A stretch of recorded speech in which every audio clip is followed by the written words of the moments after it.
Congratulations on the film. I think you invested a lot of energy, love, passion in this character.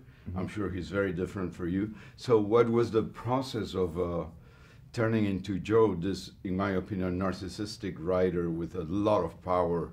Yeah, and not a great attractive, not a great stretch for an actor. I tell you, narcissistic with a lot of power, or a politician these days. And also, you said it's not 100 miles away from me in terms of living a long relationship. And essentially, yes, it's about a narcissistic writer winning the Nobel Prize, but it's also the dissection of a long marriage, a long relationship.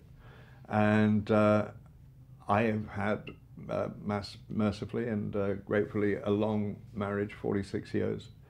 And so, you know, you look at this relationship of Joe and Joan, and it's what you go through, the highs and the lows, and crises, turmoil, rows, but everything, you come back to the fact that it's based on love. And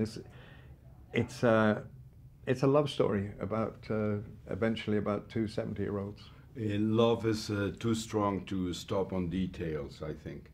And one just continues and forgives, moves on, right? Yeah. So is it about forgiveness as well? You see, I don't want to give too many answers about what the film is about, because I've always thought that I never want to comment on even while you're making it. As an actor, you don't want to comment on your character and say, I'm this kind of person. So, and it's, I make a film or a piece of theatre for an audience so that they go away and they think whether he's a good guy or a bad guy. And it's constantly interesting where the assumptions and assessments people make of your character. I think on the surface, you would think Joe was a bad guy. But what happens between these two people is they're complicit. It's a decision they both make. So yes, he can be seen as a bad guy because certain needs he has means that he goes off and has affairs and relationships. And he suppresses his wife in the public eye.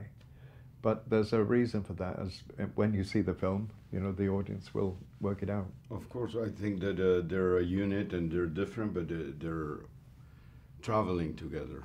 It's not like absolutely. your suitcase is full of dirt and her suitcase is full of roses. No, no. Right, you share life.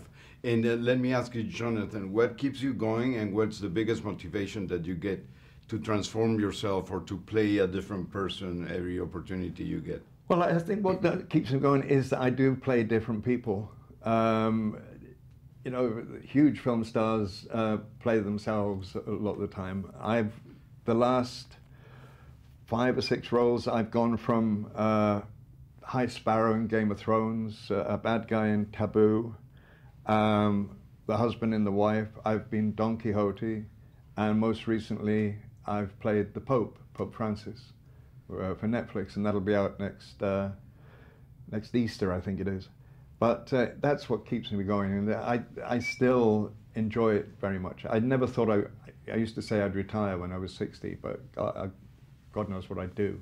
But I still enjoy it, and I like being part of a company. I like being with actors, like great people.